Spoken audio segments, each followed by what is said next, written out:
চাতক পাখি না চেয়ে চেয়ে কথাগুলো শুনতাও। নবী আমাদের দিকে মহাব্বতে তাকে মধুর সুরে বয়ান করতেন, আলোচনা করতেন। হঠাৎ করে মাঝে মাঝে দেখতাম নবী আমার মাহফিল থেকে সোজা বাবজি দৌড়ে চলে যেতেন।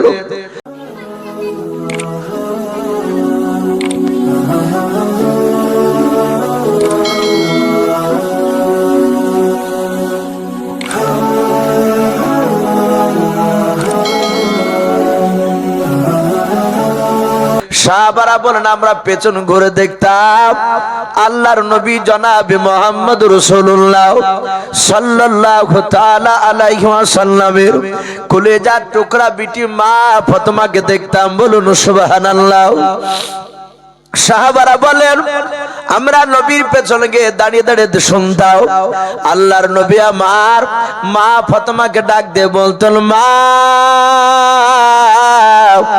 তুমি কেন আমার মাহফিলে আসছিলে বলো?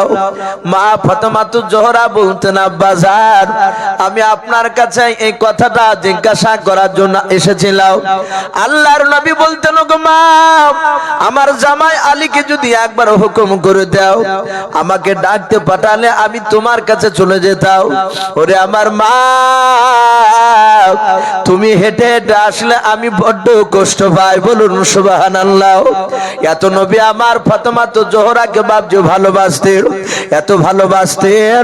আল্লাহর নবীজির বাপজি কলিজার টুকরা বিটির বাপজি ফাতেমার গলার আওয়াজটা শোনার পর নবী আমার তাড়াতাড়ি বাপজি ডান দিকে বাম দিকে সালাম ফিরলেন। ফেরার পর আল্লাহর নবী বলেন, গো আমার ফাতেমা মা বলো কেন তুমি নামাজ তাড়াতাড়ি শেষ করতে বললে বলো? ফাতেমা তো জোহরা ডাক দে বলুন, গো আমার আব্বাজান আমার মনে হয় এতক্ষণ পর্যন্ত জনম দুঃখিন মা আমার পৃথিবীর বুকে বেঁচে নাই। ওগো আব্বা আপনি তাড়াতাড়ি চললেন। বলে কেন রে মা? বলে আব্বাজান আমি জানি না আমার কি হয়েছে, আমি দেখলাম ঘরের ভিতরে আমি বসেছিলাম গো আব্বা, আমার মার হঠাৎ করে দেখলাম গলার আওয়াজ কান্নার আওয়াজ শুনতে পেলাম। ওগো আব্বা আমি ঘর থেকে বেরিয়ে দেখলাম মা উঠানের উপর কাঁদতে কাঁদতে মাটিতে বেহুশ হয়ে পড়ে গেল। আমি কয়েকবার মা মা করে ডাকলাম, আব্বা আমার মা আমার ডাকে সাড়া দিল না। ওগো আমার আব্বা আমার মা যদি ইন্তেকাল করে যায় আব্বা জানা আপনি বলুন আমি কাকে মা বলে ডাকবো আর কে আমাকে বিটি বলে কোলে নেবে বললেন। ওগো আব্বা জান আপনি তাড়াতাড়ি চলুন যেন আমার মা যেন বেঁচে যায়। আল্লাহর নবী জনাবে মুহাম্মদ রাসূলুল্লাহ সাল্লাল্লাহু তাআলা আলাইহি ওয়াসাল্লাম বিশ্ব দরদি নবী আমার ফাতেমার ডান হাতখানা ধরে নবী আমার পাটান করে হেঁটে গেলেন। বিশ্ব নবী আমার যাওয়ার পর দেখেন খাদিজাতুন কুবরা বেহুশ হয়ে পড়ে আছে। নবী বলেন, মা ফাতেমা তাড়াতাড়ি ঘর থেকে পানি নিয়ে এসো। ফাতেমা বলে আমি আমার আব্বাকে পানি নিয়ে এসে দিলাম। আল্লাহ রাসূলের বরকতময় হাতখানা বাবা আল্লাহর নবীর পা থেকে মাথা পর্যন্ত বাবা গোটা শরীরখানা বরকতে ভরা ছিল। বলুন সুবহানাল্লাহ। আল্লাহর বরকতময় নবীজির বাপজি হাতখানা নবী আমার পানি তুলে বাপজি ছিটা মেরে দিলেন খাদিজার কপালে। চেহারাতে মুখে পানি মারলেন, খাদিজার জ্ঞানটা ফিরে গেল। জ্ঞান ফিরে খাদিজার দুই চোখের কোনা দিয়ে আবার গড় গড় করে পানি গড়েছে। আল্লাহর নবী বলেন, খাদিজা বলো বলো তোমার কি হয়েছিল, কেন কান্না করেছিলে বলো? ওরে খাদিজা কেন মাটিতে বেহুশ হয়ে পড়ে গিয়েছিলে বলো? হযরতে খাদিজাতুল কুবরা নবীর চেহারার দিকে চেয়ে চেয়ে বলেন, ও আল্লাহর নবী যে আমার এমন কিছু হয় নাই। নবী বলেন, খাদিজা মিথ্যা বলো না, তাড়াতাড়ি বলো তোমার কি হয়েছিল একটু খুলে বলো। খাদিজা আস্তে করে বলছেন, নবী গো আমার এমন কিছু হয় নাই, কিন্তু নবী ওই কবরের আযাব বড় ভয়ঙ্কর। নবী যে আপনি বলেছেন মানুষ মৃত্যুর পর থেকে দাফন করা হবে। ও আল্লাহর নবীজি আপনি বলেছেন দাফন করার পর মানুষ 2.5 ধাপ, কোন মুফাসসিরিনে কেরাম লিখেছেন বাবা 40 ধাপ মাটি দিয়ে যখন বাড়ির দিকে রওনা নিয়ে নেয়, ওই সময় কবরে বাপজি একটা ফেরেশতা আসবে, তার নাম হবে হযরত রুম্মান আলাইহিস সালাম। ওই ফেরেশতা আসার পর মাইয়াতকে ডাক দিয়ে বলবে, ওগো আল্লাহর বান্দা, তুমি তাড়াতাড়ি তুমি ভালো মন্দ তুমি লিখতে শুরু করো। খাদিজা বলে, নবী গো আপনার মুখে শুনেছি। তখন ওই মাইয়াত বলবে, আমি লেখাপড়া তো আমি করি নাই, আমি লিখতে পারবো না। ফেরেশতার উম্মান ধমক দিয়ে বলবে, লিখ ভাই। আবার ডাক দিয়ে বলবে, আমি কিসে লিখবো? আল্লাহর নবীজি বললেন, ওগো আমার সামনে শুনে নাও। রোমান ফেরেশতা যখন ওই কথা বলবে যে তাড়াতাড়ি লিখর, মাইয়াত বলবে, আমি কিসে লিখবো? মাইয়াতকে ডাক দিয়ে বলবে, ওগো আল্লাহর বান্দা, তোমার 5টা আঙ্গুল যে রয়েছে বলে, হ্যাঁ এই আঙ্গুলগুলো আল্লাহর কুদরতে কলম হয়ে যাবে। আর তোমার সামনে যে মাটিটা, এটা আল্লাহর কুদরতে মাটিটা কাগজে পরিণত হয়ে যাবে। বলুন আলহামদুলিল্লাহ। খাদিজা ডাক দিয়ে বলে, নবী আপনার মুখে শুনেছি কয়েক সেকেন্ডের মধ্যে তার পুরা জিন্দেগির ভালো আর খারাপ সব লেখা হয়ে যাবে। ওগো আল্লাহর নবীজি আপনি আরো বলেছেন, ওই রুম্মান ফেরেশতাও ছোট্ট আকারে আমলনামা খানাও কাঠ আকারে গলায় ঝুলে দেওয়ার পর সেখান থেকে রুম্মান ফেরেশতা চলে যাবে। ওগো আল্লাহর নবী তারপর আপনি বলেছেন দুজন ফেরেশতা আসবে, একজনের নাম নাকির আলাইহিস সালাম, দ্বিতীয় ফেরেশতার নাম মুনকার আলাইহিস সালাম। এই মুনকার নাকির আলাইহিমুস সালাম দুজনে আসার পর ওগো নবী 3টা প্রশ্ন করবে, মান রাব্বুকা মান নাবিয়ুকা মা দীনুকা। ওগো আল্লাহর নবীজি আপনি বলেছেন এই 3টা প্রশ্ন উত্তর যারা দিতে পারবে তাদের কবরটা জান্নাতের টুকরা হয়ে যাবে। বলুন আলহামদুলিল্লাহ। আল্লাহ রাসূল বলেন, খাদিজা তুমি কেন কান্না করেছিলে বলো? খাদিজা ডাক দিয়ে বলে, নবী শুনে নেন, আমার জীবদ্দশায় কিছু হয়ে গেলে নবী যেমন আজকে আমি বেহুশ হয়ে গিয়েছিলাম আমি জানতে পেরেছিলাম না। ওগো আল্লাহর নবীজি আমার কলিজার টুকরা বিটি আমার দৃশ্যখানা দেখে আপনাকে ডেকে নিয়ে এসেছে বুঝি বলে, হ্যাঁ। খাদিজা বলে, নবী গো তাহলে আমার জীবদ্দশা যেইভাবে নারীদেরকে দাফন করা হয় ওইভাবে তোমাকেও দাফন করে দেব। হযরতে খাদিজা ডাক দিয়ে বলে, নবী হয়তো আপনি আমাকে কবরে দাফন করে দিয়ে আসবেন, আপনার আগে যদি আমার মওতটা যদি হয়ে যায়। নবী বলেন, খাদিজা তোমার আগে যা আমার ইন্তেকাল হবে না এটা কোনো গ্যারান্টি নাই। ওরে খাদিজা শুনে না, আমার আগে তোমার ইন্তেকাল হয়তো নাও হতে পারে। বলে, হুজুর যদি হয়ে যায়? ও নবীজি আপনি কথা বলুন, আপনি বলুন, ওই সময় আপনি তো আমার সাথে কবরে থাকবেন না। বলে, নাও। ওগো আল্লাহর নবীজি ওই দুজন ফেরেশতা আমাকে এসে যদি প্রশ্ন করে 3টা, আমি খাদিজা প্রশ্নের উত্তর না যদি দিতে পারে, আমি দিতে না পারলে আমার সাথে তারা খারাপ ব্যবহার করবে। ওগো নবী আমি জাহান্নামের আগুন আযাব কঠিন আমি সহ্য করতে পারবো না। আমার বিশ্ব নবী বলেন, ওগো খাদিজা আমি দেখেছি, এই খাদিজা তোমার যে গুনাহগুলি আমার সব জানা আছে। ওগো খাদিজা আমার উপর তুমি ঈমান আনার পরে তুমি যে আমাকে মহব্বত করো ভালোবাসো, হে খাদিজা আমার ধারণা তোমার সাথে কোনো ফেরেশতা কবরে বেয়াদবি করবে না। বলুন সুবহানাল্লাহ। খাদিজাতুল কুবরাকে বিশ্ব নবী বলেন, খাদিজা তুমি আওয়াজ বন্ধ করে দাও, তুমি কেঁদো না, আশা করি কোন ফেরেশতা তোমার সাথে বেয়াদবি করবে না। আমার বিশ্ব নবী খাদিজার অনেক গুণ আল্লাহ রাসূলের কলিজার টুকরা বিবি মায়েশা সিদ্দিকা রাদিয়াল্লাহু তাআলা আনহার সামনে বয়ান করতে। আমরা অনেকে বাপজি শুনেছি যে আল্লাহ রাসূল সাল্লাল্লাহু তাআলা আলাইহি ওয়াসাল্লাম এক রাত্রিতে আয়েশার বাড়িতে পালি পড়েছিল। হযরত আয়েশা সিদ্দিকা রাদিয়াল্লাহু তাআলা আনহা গভীর রাত্রিতে ঘুম থেকে জাগার পর দেখলেন বিশ্বনবী শুয়ে নেই। হযরত আয়েশা বলছেন আমার ভয় হলো, আমি চিন্তা করলাম যে আমার ব্যবহারে মনে হয় কোনো ত্রুটি পেয়ে হয়তো রাসূলুল্লাহ অন্য বিবির ঘরে চলে গেছে। আমি চুপি চুপি রাত্রিবেলায় প্রতিটা আমার সতীনের ঘরে দেখলাম, নবীর অন্য বিবির ঘরে গিয়ে দেখলাম আমার বিশ্ব নবীকে পাওয়া গেল না। হযরত আয়েশা বলছেন আমি চরম ভয় পেয়ে গেলাম, তাহলে আমার রাসূলকে কি মেরে ফেললো নাকি কাফেররা? নবী কই, নবীকে তো দেখতে পাওয়া যায় না, আমার ঘরও নাই, নবীর অন্য বিবিদের ঘরও নেই।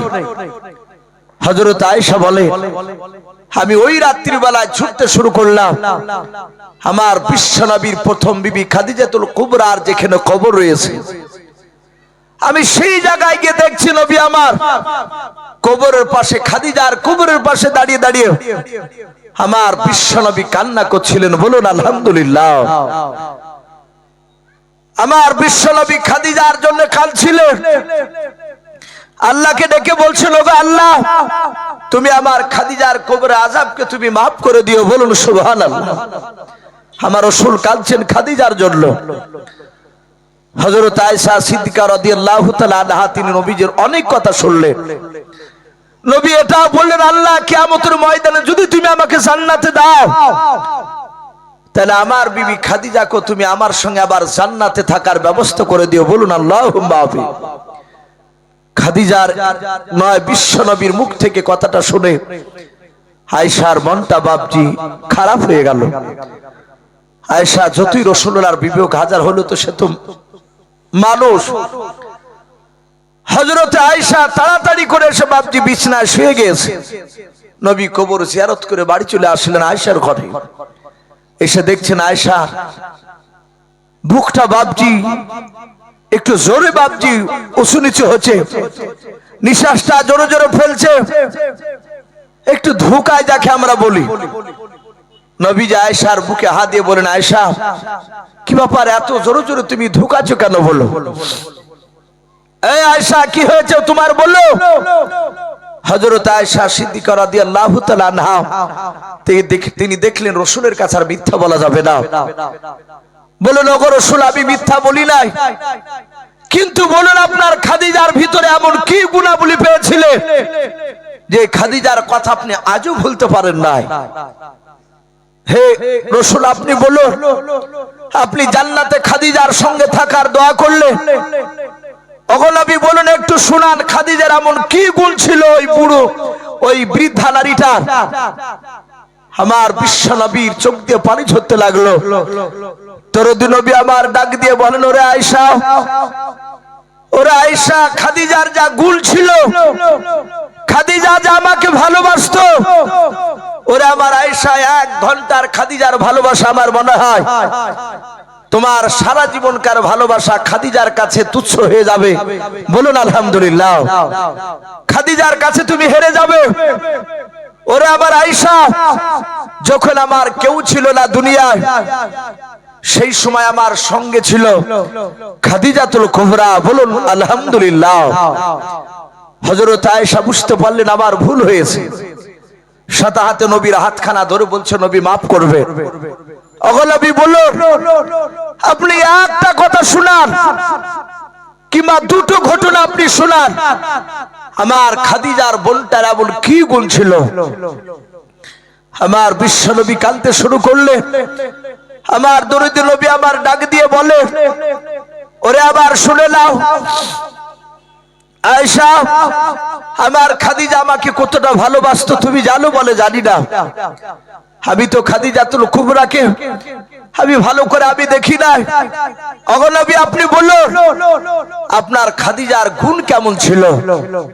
বিশ্ব নবী বলেন ওরে আমার আয়েশা আমার খাদিজা আমার উপরে ঈমান আনার পর থেকে নিয়ে, আমার খাদিজা আমাকে বিয়ে করার পর থেকে নিয়ে যতদিন আমি বাড়িতে থাকতাম, ওরে আমার আয়েশা আমার খাদিজা আমি পয়গম্বর রাসূল বাড়িতে না ফেরা পর্যন্ত আমার খাদিজা খাবার খেতেন না। বলুন আলহামদুলিল্লাহ। ওরে আয়েশা আমি সারা রাত যদি আমি আসতে না পারতাম হযরতে খাদিজাতুল কুবরা সারা রাত খেতেন না। আমার বিশ্ব নবী কাঁদছেন আর বলছেন আয়েশা খাদিজার গুণ শুনবা? বলে হ্যাঁ। বলে আয়েশারা আমাকে মক্কার লোকেরা আমাকে ধরে ধরে মারতো, কোনদিন পা ফেটে দিত পাথর মেরে, কোন সময় আবার কপাল ফেটে দিত, পেছন দিকের মাথা ফেটে দিত, রক্তাক্ত শরীরে মার খেয়ে কানতে কানতে, কোনদিন কলমার দাওয়াত দিয়ে মার খেয়ে রাত 2টোয় 3টায় ফজরের সময় এইভাবে আমি বাড়ি যেতাম। আয়েশা রাসূলের চেহারার দিকে চেয়ে চেয়ে কথাগুলো শুনছিলেন। আল্লাহর নবী বলেন, আয়েশা আমি কোন দিন মার খেয়ে রক্তাক্ত শুনে নিও। ওই গভীর রাত্রি বেলায় খাদিজাতুল কুবরা বলে ডাকতাম, ওরে আয়েশা দরজা খানা এইভাবে আপনার লাগানো থাকতো, আমি যাতে একবার ডাক দিয়ে বলতাম খাদিজা, আর খাদিজাকে দ্বিতীয়বার ডাকতে হতো না, লাব্বাইকে রাসূলুল্লাহ বলে দরজা খুলে দিত। বলুন সুবহানাল্লাহ। আল্লাহর নবী কাঁদতেন আর বলতেন, খাদিজা তুমি এক ডাকে সাড়া দিলে তুমি কি ঘুমাও না? হযরতে খাদিজা নবীকে পাঞ্জাবির মহব্বতে জোড়া ধরে বলতেন, ওগো প্রাণের স্বামী শুনে না, আপনি বাড়ি থেকে বাইরে গিয়েছেন কলমার দাওয়াত দিতে, আর আপনার বিবি আয়েশা ঘুমিয়ে থাকবে, খাদিজা ঘুমিয়ে থাকবে, এটা হতে পারে না। নবী গো সারা রাত দরজার গুড়িতে পিঠ লাগিয়ে দাঁড়িয়ে আছে, কানটা আপনার দিকে ঘুরেও, কখন আমার পয়গম্বর রাসূল খাদিজা বলে ডাক দিবে? বলুন আলহামদুলিল্লাহ। নবী বলেন, আয়েশা খাদিজা ইন্তেকাল করার আগা দিন পর্যন্ত আমাকে খাদিজাকে দ্বিতীয়বার নাম ধরে ডাকতে হয় নাই। বলুন সুবহানাল্লাহ। আচ্ছা আমাদের একটা বিবি এরকম, আমাদের কারো নেই। একবার দুবার তিনবার চারবার 10 বার ডাকার পরও উত্তর দেয় না। এখন তো মোবাইল এসো, বাইরে থেকে ফোন করছি, 20 বার রিং বাজার পরও বাবজু চালা পাইনি, দরজাতে বাড়ি বেড়ে চালা পাচ্ছে না, তারপর জানালাতে যে বাবজা আবার লাথি মারছে, কিল মারছে জানালায়, আই খুলো খুলো, তখন বলছ উঠছি। আর বিশ্ব নবী বলেন, আমার খাদিজাকে দ্বিতীয়বার ডাকতে হয় নাই, একবার ডেকেছে আর খাদিজা সাড়া দিয়েছে।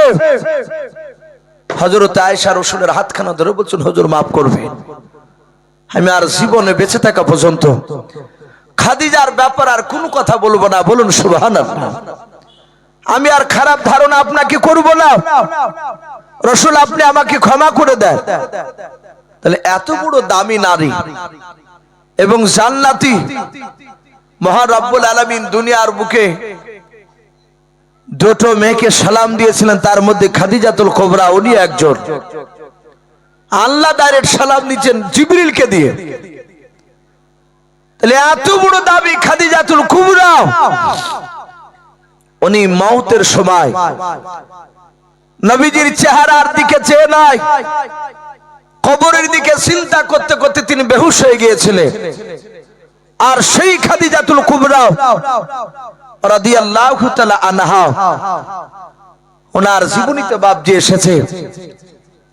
আমার বিশ্ব নবী বলেন, ওরে খাদিজা তুমি কেঁদো না কেন, তুমি বেহুশ হয়ে গিয়েছিলে বলো? বলে নবী ওই ফেরেশতারা যদি আমাকে প্রশ্ন করে, আমি রাসূল যদি, আমি রাসূলের বিবি খাদিজা উত্তর দিতে না পারলে আমার সাথে শাস্তি দেওয়া হবে, আমি সহ্য করতে পারবো না। আল্লাহর নবী বলেন, ওরে আমার খাদিজা, আমি পয়গম্বর রাসূল বলে তোমার সাথে কোনো বেয়াদবি ফেরেশতা করবে না। হযরতে খাদিজাতুল কুবরাকে ডাক দিয়ে বলে, খাদিজা তুমি কান্না বন্ধ করে দাও। খাদিজা ডাক দিয়ে বলেন, নবী মাফ করবেন, আমি কান্না বন্ধ করতে পারি আপনি 3টা কথা যদি শর্ত যদি আমার মেনে নেন।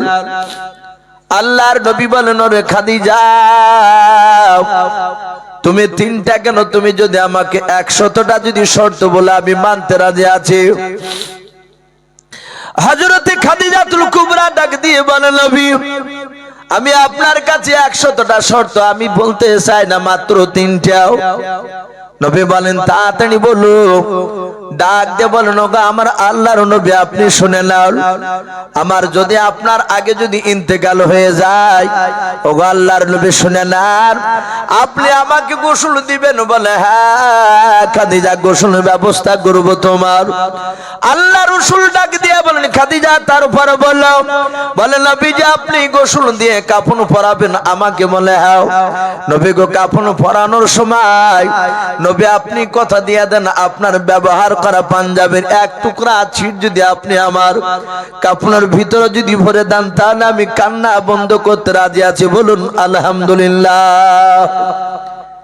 শুধু এক টুকরা ছিট। বিশ্বনবী বলেন খাদিজা তুমি কেঁদো না, আমি কথা দিয়েছি তোমার শর্ত মেনে নিলাম। আমার বলার উদ্দেশ্য ছিল যে সামান্য খাদিজাতুল কুবরা এক টুকরা ছিট ওনার কাফনে দিতে বলেছিলেন। রাসূল বললেন ওগো খাদিজা কেন কাফনের কথা বললে? কাফনের ভিতরে কেন আমার ব্যবহার করা পাঞ্জাবি ছিট কিংবা চাদরের টুকরা এক টুকরা কেন কেটে দিতে বললেন?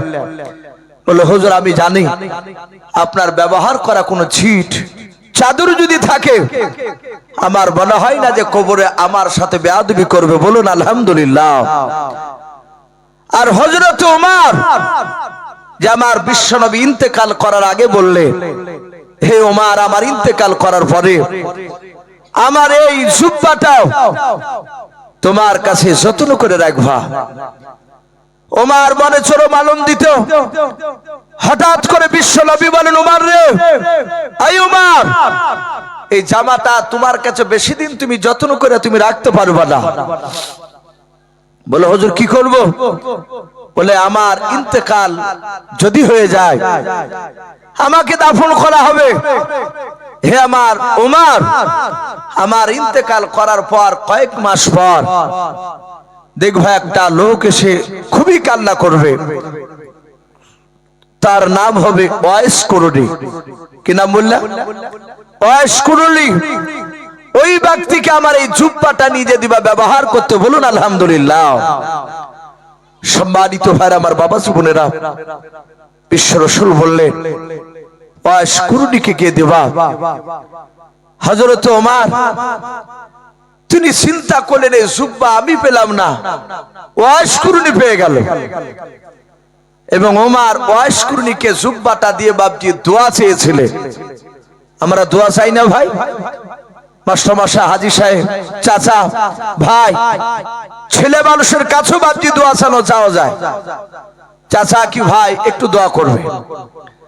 এখন দোয়া যে সবসময় হাত তুলি দোয়া করতে হবে তা নয়।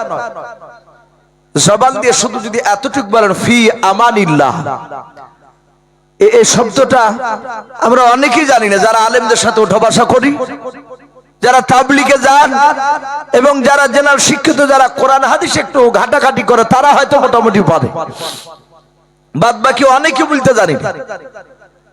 আরবিতে বলবেন ফি আমানিল্লাহ, এতটুকু যদি না পারে আল্লাহ হেফাজত করো, পারবো না বলতে এতটুক, এগুলো দোয়া। কিন্তু রাসূলুল্লাহ জবান দিয়ে যেটা বের করেছিলেন সেটা বলাতে আরো বেশি সওয়াব। ফি আমানিল্লাহ এই কথা বলতে হবে, আল্লাহ তোমাকে হেফাজত করো, আমানতের সহিত আল্লাহ রব্বুল আলামিন তোমাকে রাখো। হযরতে ওমর ওয়াইস কুরুনির কাছে বাপজি দোয়া চাইলে এখান থেকে বাপজি আর একটা পয়েন্ট বেড়ে আসবে যে ওমরের চেয়ে কি ওয়াইস কুরুনি সে দামি হয়ে গেল? যে জুব্বাটা ওয়াইস কুরুনি পেয়ে গেল, কিন্তু না দাবি নয়। কিন্তু কেন পেয়েছিলেন? মুফাসসিরিন কেরাম লিখেছে যে ওয়াইস কুরুনি তার বাপ মার খিদমত করার কারণে আল্লাহ রাব্বুল আলামিন তার মর্যাদা এত বাড়িয়ে দিয়েছে যে রাসূলের জুব্বা পর্যন্ত সে পেয়েছিলেন। বলুন আলহামদুলিল্লাহ। শুধু বাপ মার খিদমত করার কারণে ওয়াইস কুরুনির জীবদ্দশায় রাসূলুল্লাহ বেঁচে ছিলেন, কিন্তু ওয়াইস কুরুনি রাহমাতুল্লাহ আলাইহি তার বাপ মার খিদমত করার কারণে রাসূলুল্লাহর কাছে যেতে পারেনি, কিন্তু রাসূলের উপর ঈমান এনেছিলেন, নামাজ পড়তে। এইজন্য এখনো বাপজি যারা বাপ মার খিদমত করবে তাদের মর্যাদা আল্লাহ উঁচু করে দিবে, কিন্তু খিদমত তো হারিয়ে যাচ্ছে। কয়েক রকমের মানুষকে দেখতে পাওয়া যাচ্ছে। এক শ্রেণী মানুষ বাপজি গই গ্রামে বাস করে টাকা হয়ে গেলে ছেলে মেয়ের পড়া হবে না, এখানে থাকলে খারাপ হয়ে যাবে, এ কৌশল করে বাপজি শহরে পালিয়ে যাচ্ছে। কথা ঠিক না বেঠিক বলে? গ্রাম থেকে টাউনে চলে যাচ্ছে। যে ব্যক্তি শহরে চলে যাচ্ছে তার ছেলেকে মানুষ করার জন্য, কিন্তু সে তার বাপ মাকে নিয়ে যায় না। 100টা যদি লোক যায়, আমার মনে হয় 95টা না 98টা লোক তার বৃদ্ধ বাপ তার বৃদ্ধা মাকে নিয়ে যায় না। সে ঈদে ঈদে কুটুমের মতন দেখতে আসে, কাপড় নিয়ে বেড়াতে আসে। থাকে কার কাছে? যে মাঠে কাটে সেই ভাইটার কাছে, গরিবটার কাছে। কিন্তু গরিবটাই বাপজি সে হতভাগা নয়, সে ভাগ্যবান। সে বাপ মার খিদমত করার সুযোগ পাচ্ছে। আজ অনেকে আবার ওটা যদি বাইরে নাও যায়, 3টে ছেলে থাকলে হিংসা হিংসি করে দেখা যাচ্ছে, কেউ দেখছে না। এক বেটা যদি দেখছে, তো যে দেখছে তার স্ত্রী বলছে তুমি দেখবে কেন? তোমাকে কি একা জন্ম দিয়েছে নাকি? আরো তো 2টা বেটা আছে, ওরা দেখছে না? এর ভিতর ভিতরে হিংসা হিংসি করে বাপজি অসুখ হলে ডাক্তারখানায় নিয়ে যাচ্ছে না। এরকম হচ্ছে কি হচ্ছে না? একটু কথা বলো। বাপ মা টুকটুক করে তাকায়, এগুলো হচ্ছে হতভাগা।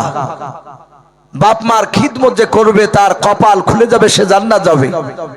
আর বাপ মার খিদমত যে করবে না, মৃত্যুর পর থেকে জাহান্নাম ছাড়া কোন রাস্তা নাই, জাহান্নামে যাওয়া লাগবে। অনেক আলেমরাও আছে বাপজি, দেখা যাচ্ছে। আমি অনেক লোককে বলতে শুনেছি। আমি লালগোলাতে বাপজি ওই করোনা হয়েছিল তার আগা বছর আমার জালসা ছিল, খিদমত পিতামাতার খিদমত সম্পর্কে বিষয় ছিল আমার আলোচনা। এলাকাটা বাপজি বেদাতি এলাকা। আলোচনা পিতামাতার করতে করতে হঠাৎ করে একটা ছেলে বলছেন, হুজুর কিছু মনে করবে না, আপনার বাপকে আপনি ভাদেন তো? একবারে ডাইরেক্ট দাঁড়িয়ে কথা বলছে। অনেক মানুষ। আমি বললাম ভাই আপনাদের ধারণা কি মনে হয়েছে? আমি মহারানা ঈশ্বর, আপনাদের কি মনে হচ্ছে যে আমি আমার বাপ মাকে আমি দেখি না? তো বলে নাও দেখতে পারেন, মৌলবীরা অনেক বড় বড় কথা বলে। কিন্তু ওর কথা শুনে আমার একটু রাগ হচ্ছিল। পরে বুঝতে পারলাম সে আবেগে কথাগুলো বলছে।